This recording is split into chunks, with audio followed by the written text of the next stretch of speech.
माननीय उपाध्यक्ष महोदय, और इनके बाद हम सब के मार्गदर्शन के लिए अपने बबूले विचारों के साथ हिमाचल प्रदेश के महामहिम राज्यपाल आचार्य से अनुरोध करूंगा कि वे इस मौके पर हम सब का मार्गदर्शन करने की कृपा करें। महामहिम राज्यपाल हिमाचल प्रदेश आचार्य देवव्रत जी।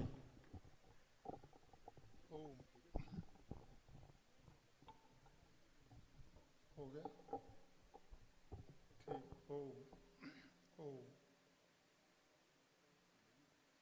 उत्तराखंड की माननीय राज्यपाल और आज के हमारे इस कार्यक्रम की मुख्य अतिथि श्रीमती बेबी रानी मौर्य जी, नीति आयोग के उपाध्यक्ष आदरणीय डॉक्टर राजीव कुमार जी, प्राकृतिक कृषि के जनक पद्म श्री आदरणीय सुभाष पालेकर जी, प्राकृतिक कृषि परियोजना निदेशक राकेश कंवर जी, परियोजना के कार्यकारी निदेशक श्री राजेश्वर चंदेल जी, मेरे सलाहकार डॉक्टर शशिकांत शर्मा जी, श्री गोपाल आर्य जी, हिमाचल के 9 जिलों से आए हुए सभी प्रगतिशील किसान बागवान भाई और बहनों, मीडिया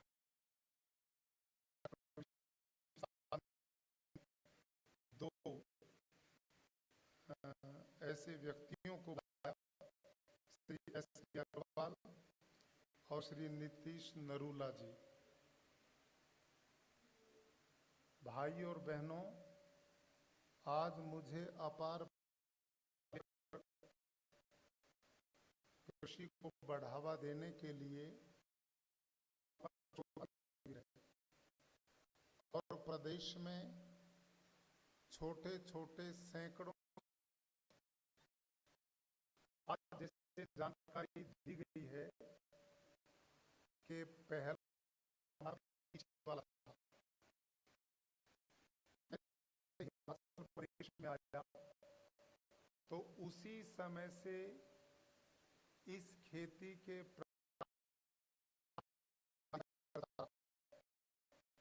लेकिन 2 साल तो मैं बीज बोता रहा। सरकार हमारे साथ जुड़ गई। मैं माननीय मुख्यमंत्री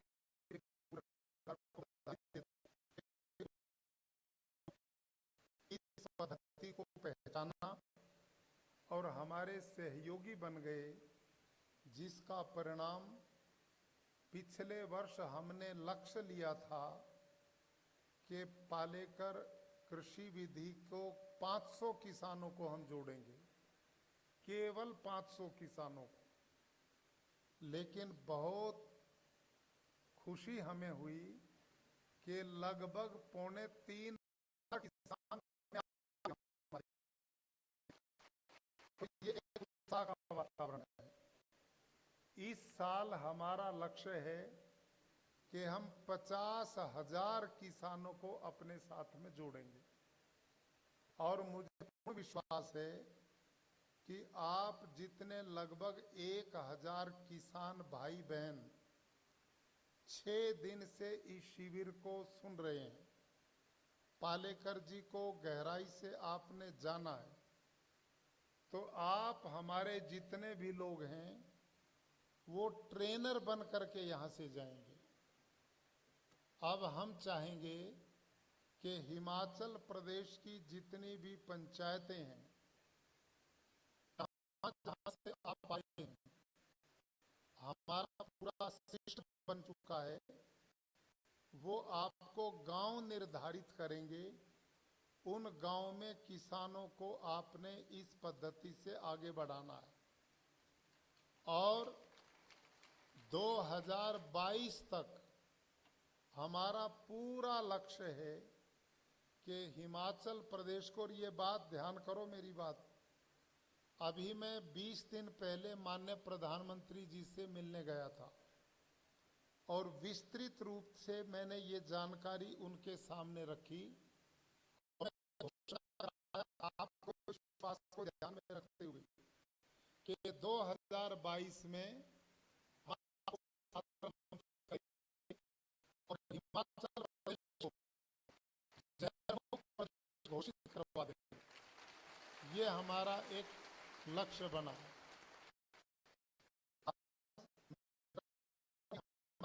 चारों शिविरों में नौजवान किसानों की संख्या सर्वाधिक रही है। हमारे युवा किसान भाई हों, उन्होंने बहुत बढ़ चढ़कर के रुचि दिखाई है। आज का युग भौतिकवाद का युग है, लोगों पे समय नहीं है। लेकिन ये आश्चर्य की बात रही कि हमारे शिविर आवासीय शिविर लगे हैं और 6-6 दिन के लगे हैं। 6 दिन के शिविर में भी आप लोगों की संख्या घटने की बजाय बढ़ती रही। ये इस बात का प्रमाण है कि हम सही दिशा में जा रहे हैं। हिमाचल प्रदेश में जितने भी युवा किसान हैं, बहुत प्रबुद्ध हैं, पढ़े लिखे हैं, समर्पित हैं, बहुत कर्मठ और मेहनती हैं। हमारी छोटा छोटा भूखंड है, उस पे इस कृषि को करना बिल्कुल मुश्किल नहीं है। मैं जो चर्चा करता रहा हूं बार बार आपके बीच में कि गुरुकुल कुरुक्षेत्र में 200 एकड़ जमीन पे मैं इस खेती को पिछले 9 साल से कर रहा हूं। मैंने यूं ही आपको नहीं धकेला इस कार्यक्रम में। मैं खुद किसान हूं, जो मैंने अपने खेत में देखा, किया, व्यवहार में आया और लाभ मिला, तो विचार मेरे मन में आया, क्यों न देवभूमि के किसानों के बीच में भी इस विचार को आगे बढ़ाया जाए। भाई और बहनों, मैं खुद 25 साल तक अपने हाथों से रासायनिक खेती करवाता रहा, लेकिन उसके दुष्परिणाम धीरे धीरे बढ़ने ही शुरू हो गए। मेरे खाद की जो लागत थी वो बढ़नी शुरू हो गई, पानी की खपत है वो बढ़नी शुरू हो गई, बीमारियां हैं वो बढ़नी शुरू हो गई, आमदनी घटती गई, खर्चा बढ़ता गया। मैंने उसको बदला और मैं जैविक कृषि की ओर बढ़ा। मैंने जैविक कृषि को अपनाना शुरू किया। लगभग 4-5 साल मैंने जैविक खेती की, 5 साल, लेकिन मेरा उत्पादन घटना शुरू हो गया। लागत घटी नहीं, खरपतवार बहुत बढ़ गए, बीमारियों के प्रकोप से मैं पूरी लड़ाई लड़ नहीं पाया। तो वहां मेरे को दोबारा इच्छा हुई कि मैं रासायनिक खेती की ओर बढ़ूं। इसी बीच में माननीय सुभाष पालेकर जी से मेरा परिचय हुआ और मैंने गुरुकुल कुरुक्षेत्र में इनको बुलाया। जैसे आप लोगों का शिविर है, मैंने एक शिविर इनका वहां लगवाया और पूरे शिविर में मैं बैठा रहा। पूरा मैंने इनको सुना और सुनने के बाद हमने गुरुकुल कुरुक्षेत्र में कुछ खेत में इन वाली पद्धति को शुरू कर दिया। इतना अच्छे परिणाम आए कि पहले ही साल हमारा उत्पादन जो रासायनिक खेती से हम लेते थे, हमारा उत्पादन उसके पैरेलल पहले ही साल चला गया और खर्चा जो था वो हमारा बहुत थोड़ा सा रह गया। ये तो गाय आधारित कृषि है। तो जब मैंने अनुभव किया ये कल्याणकारी प्रोग्राम है, तो धीरे धीरे हमने पूरे 150 एकड़ में इस खेती को शुरू कर दिया और 150 एकड़ में हमारा उत्पादन बराबर बढ़ा। हमारी लागत शून्य के बराबर आनी शुरू हो गई। हमें बहुत सुख मिला। मेरे पास 50 एकड़ जमीन मैं लीज पे, ठेके पे लोगों को देता था, किराए पे लोगों को देता था। और वो किसान एक दिन मेरे पास आए और उन्होंने कहा जी हम आपके ये खेत ठेके पर नहीं लेंगे। मैंने कहा क्या बात हो गई? कि जी इनमें कुछ नहीं पैदा होता, ये बंजर हो गए हैं। मैंने कहा हमारा एक ही प्लॉट है, 200 एकड़ इकट्ठी जमीन है, हमारी जमीन इतना पैदावार देती है, ये 50 एकड़ में पैदावार क्यों नहीं? तो बाद में जानकारी मिली कि वो लीज पे ठेके पे लेते थे, यूरिया डीएपी डालते रहे, गोबर की खाद कोई दिखाई नहीं, और वो धीरे धीरे जमीन बंजर बन गई और उन किसानों ने वो जमीन छोड़ दी, उन्होंने नहीं रखी। मेरी चिंता बढ़ी कि 50 एकड़ जमीन तो बहुत बड़ा भूखंड होता है और ये बंजर होगी, कुछ भी नहीं होगा। तो मैंने कृषि वैज्ञानिक को बुलाया अपने पास, एग्रीकल्चर यूनिवर्सिटी हिसार के KU के जो वहां पर है कृषि विज्ञान केंद्र, उसके मुखिया डॉक्टर बुलाए मैंने, और ये प्रॉब्लम ने रखी कि मेरी जमीन तो जी बंजर हो गई, क्या करूं मैं इसका? तो उन्होंने कहा जी ये बंजर हो गई, आपको क्या पता कि किसान छोड़ गए? कि ऐसे नहीं लगेगा पता, मैं इसके सैंपल लूंगा मिट्टी के और यूनिवर्सिटी में भेजूंगा, वहां से जो रिपोर्ट आएगी उसके बाद पता लगेगा। तो भाई और बहनों, उसने सैकड़ों सैंपल 50 एकड़ से लेके और एग्रीकल्चर यूनिवर्सिटी हिसार को भेजे। लगभग 2 महीने में रिपोर्ट आई और रिपोर्ट में आया कि आपकी जमीन का ऑर्गेनिक कार्बन 0.3-0.4 है। तो मैंने पूछा जी मैं तो साइंटिस्ट हूं नहीं, इसका मतलब क्या होता है? तो उन्होंने कहा कि जिस धरती का ऑर्गेनिक कार्बन 0.3-0.4 हो जाए वो बंजर है, उसमें कुछ पैदा, और ये जो किसान है वो ठीक कह रहे हैं, इसमें कुछ भी नहीं होगा, ये बंजर होगी जमीन। तो मैंने पूछा अब मैं क्या करूं? तो उन्होंने कहा कि जी इतना यूरिया, इतना डीएपी, इतना फास्फोरस, इतना जिंक, इतना पोटास, पूरी लिस्ट बना दी और कहा जी ये डालो और अवशेष जो इसके खेती के होंगे वो इसमें डालो। जैसे धीरे धीरे 25-30 साल में ये बंजर हुई है, ऐसे धीरे धीरे 25-30 साल में ये उपजाऊ बनेगी। जब ये बात कही तो मैंने कहा जी ये तो बहुत लंबा प्रोसीजर बता दिया आपने कि इसके बिना कोई रास्ता नहीं है। तो मैंने कहा कि हम 150 एकड़ में सुभाष पालेकर जी कृषि करते हैं, मैं वही कृषि इसमें भी शुरू कर देता हूं। तो उस कृषि साइंटिस्ट ने मेरे को चैलेंज किया कि आप यदि इस धरती में कुछ भी पैदा कर पाए तो सारे देश की धरती में कुछ भी पैदा हो सकता है, ये बंजर है, इसमें कुछ नहीं होगा, आप ये गलत रास्ता मत अपनाओ। मैंने कहा कि जब मेरे बाकी खेत में इतना उत्पादन बढ़िया होता है तो हम इसमें आप वाली पद्धति नहीं अपनाएंगे, क्योंकि आप वाली पद्धति ने ही इसको बंजर किया है। अब हम पालेकर जी की पद्धति इसमें अपनाएंगे। और आपने सीख लिया ना जीवामृत बनाना, घन जीवामृत बनाना भी सीख लिया। अब ये दोनों चीज मैंने उसमें डलवा करके, और उसमें उन्होंने अप्रैल के महीने में मेरी जमीन छोड़ी थी और 15 जुलाई को 15 जून को हमने उसमें धान लगा दिया। 15 जून को जो धान लगा, आप आश्चर्य करेंगे, उस बंजर भूमि में पहले ही साल 20 से 25 क्विंटल प्रति एकड़ धान हमने पैदा किया पालेकर विधि से। और हमने उन्हीं कृषि वैज्ञानिक को बुला करके वो खेत भी दिखाई, फसल खड़ी हुई भी दिखाई, और जब वो तुलने लगे तो उनकी कुर्सी पास में बिछा दी कि ये इस खेत में से निकले, इनको तोल करके देखो, किसी में 20 क्विंटल, किसी में 22, किसी में 23, किसी में 25, इतना धान प्रत्येक एकड़ में पैदा हुआ, वो आश्चर्य कर गए। वो कृषि वैज्ञानिक आश्चर्य में थे कि ये संभव ही नहीं हो सकता, लेकिन संभव यूं है कि खेत वही हैं जिनसे मैंने मिट्टी ली थी।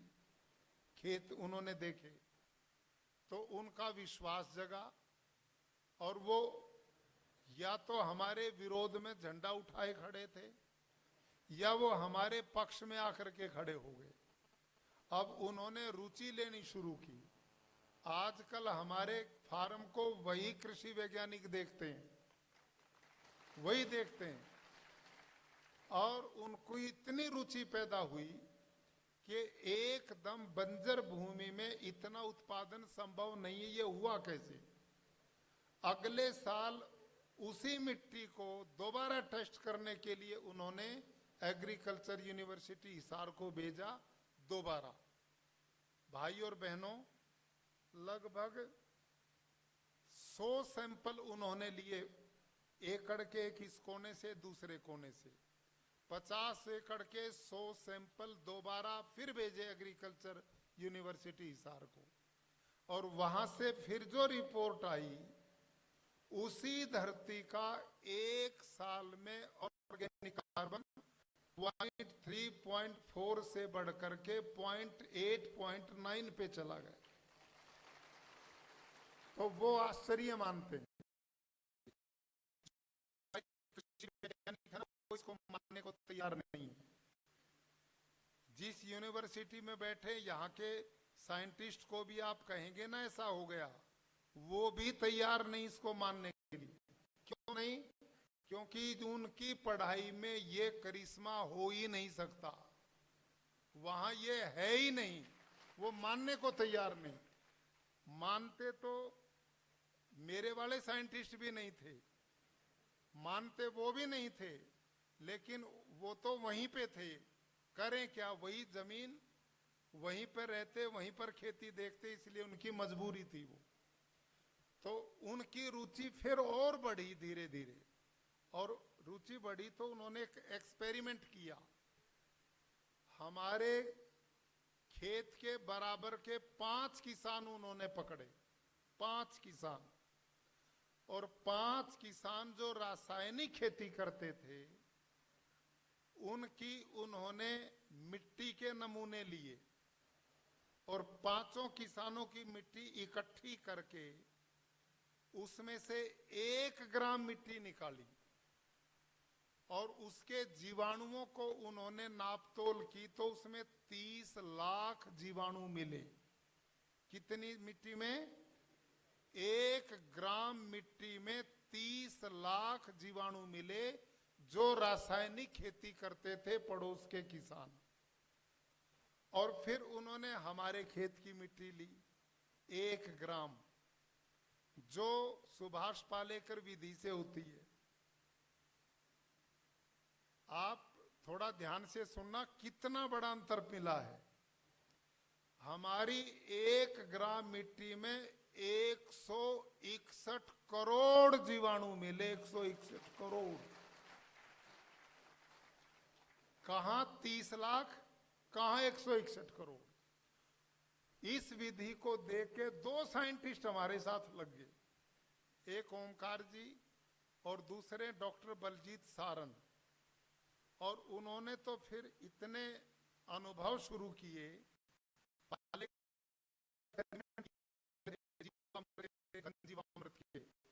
इस पे उन्होंने खोज शुरू की कि गौमूत्र केवल गोबर मिला दे तो क्या है कि उसमें गुड़ मिला। पालेकर जी का फार्मूला बिल्कुल परफेक्ट है, और इसमें जीवाणुओं की संख्या की कोई गिनती नहीं, अपार जीवाणुओं का भंडार इसमें मिलता है। तो आप जो खेती करते हैं, इसमें खेल ही जीवाणुओं का है।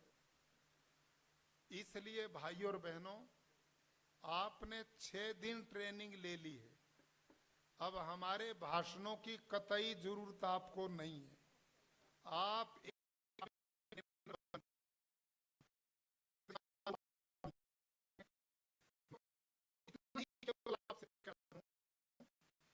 कि इस खेती को करते हुए अपनी मत चलाना, अपने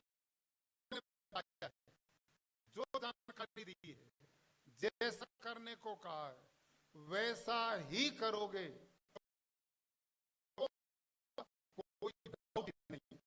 ये मेरा अनुभव है। लेकिन घर में जर्सी बंदरी इस वाले से काम चला लो, हॉस्टन फ्रीजन इससे काम चला लो, ये काम मैं चला चुका हूं अपने यहाँ। ये एक्सपेरिमेंट में कर चुका हूं। मेरे पास 300 गाय हैं और उन 300 गाय में ज्यादातर जर्सी और हॉस्टन फ्रीजन गाय मेरे पास थी। देसी गाय मेरे पास 5-4 थी। तो मैंने सोचा क्या फर्क पड़ता, ये भी गाय। पालेकर जी कुछ कह रहे होंगे, कुछ तो इनमें भी होगा, तुम शुरू करो। लेकिन वो परिणाम नहीं मिले। वहां आप गड़बड़ में जाओगे और फिर कहोगे जी इसमें कुछ नहीं हुआ। ये गलती मत करना। इसलिए जाते यहां से काम करना। आ जाओगे ना, सबसे पहला काम करना, सड़कों पे जो पहाड़ी गाय छोड़ रखी उसे जाते ही पकड़ लो। हाँ। जो जितना जल्दी पकड़ लेगा उतना फायदे में रहेगा, ये पक्की बात है। आप लोगों को उसमें ये दो गलीर ये मिक्स नहीं चलेगी। बिल्कुल पहाड़ी गाय जिसके दोनों पैर